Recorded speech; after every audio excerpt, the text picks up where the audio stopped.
Think about the most charming person you have ever met. The one who made you feel like the most important person in the room. The one who seemed to understand you immediately, almost too immediately. The one who, later, you realized had been doing something to you that you couldn't name at the time. That feeling, the warmth followed by the wrongness, has a precise psychological explanation. And once you understand it, you will never be unable to see it again. Here is what charm actually is. Not attractiveness, not confidence, not charisma in the conventional sense. Charm is a set of specific, learnable, deliberately deployed social behaviors designed to produce one outcome: to make the target feel safe enough to lower their defenses. That is the entire mechanism. Everything else, the warmth, the attention, the apparent understanding, is the delivery system for that one goal. The reason charm works is not because the target is naive. The reason charm works is because the behaviors that skilled manipulators use are the exact same behaviors that genuine, safe, trustworthy people also use. A person who is truly interested in you mirrors your body language. A skilled manipulator mirrors your body language. A person who genuinely likes you remembers the details you told them and reflects them back. A skilled manipulator remembers the details you told them and reflects them back. The behavior is identical. The intent is opposite. And the human nervous system, which evolved to detect threat through behavior, not through intent, cannot tell the difference. This is not a flaw in you. This is a flaw in the system that manipulation exploits. In the summer of 1974, a young man approached a woman named Jorgen Hawkins on a university campus in Seattle. He was attractive, well-dressed, and carrying books under one arm. His other arm was in a sling. He asked her if she could help him carry something to his car. Well, she said yes. Her body was found months later. His name was Ted Bundy. What the forensic psychological record on Ted Bundy documents, across the testimonies of survivors, investigators, and the extensive interviews Bundy gave before his execution, is one of the most detailed case studies in manipulative charm ever assembled. And what that record shows is not a monster who fooled people despite being obviously dangerous. It shows a man who understood, with clinical precision, exactly how human trust works, and built a performance designed to activate every mechanism of it simultaneously. Bundy deployed what psychologists now call the charm stack, a sequence of social behaviors that, in combination, produce an almost irresistible pull toward trust. The first layer is manufactured vulnerability. The sling, the crutches, the arm full of books he needed help carrying. Manufactured vulnerability works because it activates the caregiving instinct, one of the most deeply wired human responses. When we see someone who appears to need help, the threat assessment system partially disengages. We shift from evaluating the person to helping the person. The evaluation never fully resumes. The second layer is mirroring. Survivors of Bundy described the experience of talking to him as unusually easy, as if he already understood them, already shared their interests, already occupied the same emotional space. Mirroring, the unconscious or deliberate matching of another person's language, tone, body language, and expressed values, is one of the most powerful rapport-building tools in human interaction. Used genuinely, it is the basis of deep friendship and love. Used deliberately, it is one of the primary tools of manipulation. The target experiences it as recognition, the rare feeling of being genuinely seen. What they are actually experiencing is a reflection of themselves being returned to them with strategic precision.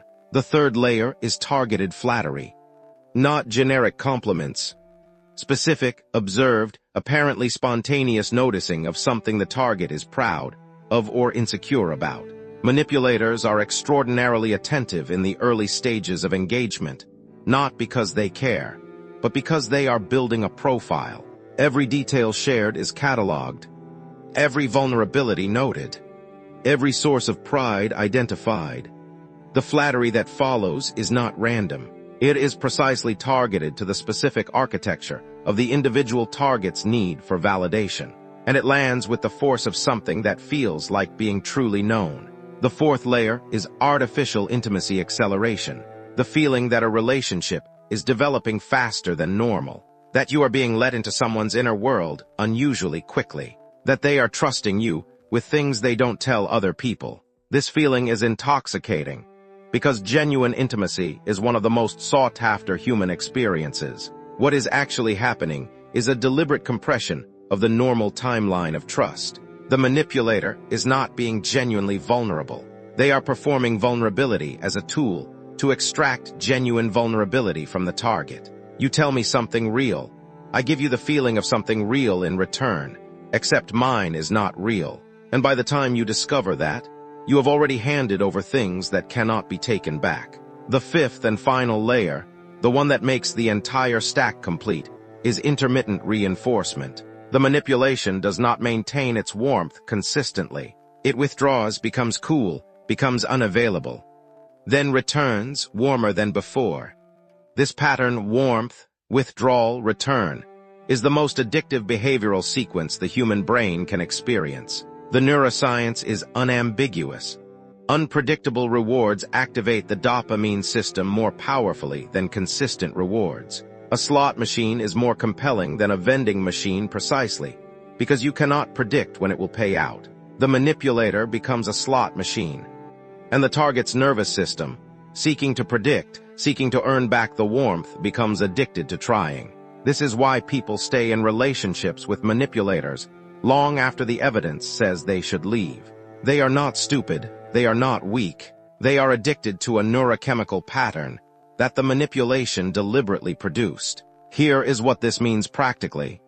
The goal of understanding the charm stack is not to make you paranoid.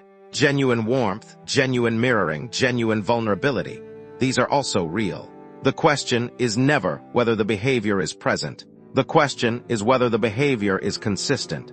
Manipulation is consistent in its inconsistency. Genuine connection deepens over time and remains stable under pressure. Manipulative connection intensifies rapidly and becomes unstable when the target begins to develop independence or make requests. The charm stack works in the early stages because the manipulator needs your trust before they can use it. Once they have what they came for, your resources, your loyalty, your silence, your dependency, the charm becomes less necessary, and it begins to slip. The moments when it slips are not failures of the manipulation. They are the most honest moments in the entire relationship. Pay attention to what is revealed when the charm is absent. That is the actual person. There is one more thing the research tells us that is deeply uncomfortable but important. People who have experienced early childhood environments where love was inconsistent or conditional are significantly more vulnerable to manipulation, not because they are damaged, but because their nervous system was trained early to work hard to earn warmth from an unpredictable source. The slot machine of manipulation feels familiar. It matches a pattern the nervous system already knows how to engage with. If you have ever found yourself working unusually hard to maintain the warmth of a person who seemed to give and withdraw it unpredictably, that is not a coincidence. That is your early wiring being activated by someone who found it and used it. Understanding this does not mean you are broken. It means you have a specific and identifiable vulnerability. Specific and identifiable vulnerabilities can be protected against, not by becoming closed, not by trusting no one, but by learning to notice the difference between warmth that builds consistently and warmth that arrives in strategic bursts, designed to keep you reaching. The charming person who made you feel like the most important person in the room. The one who understood you too quickly. The one you later realized had been doing something you couldn't name. Now you can name it. And naming it is the beginning of not being available for it again.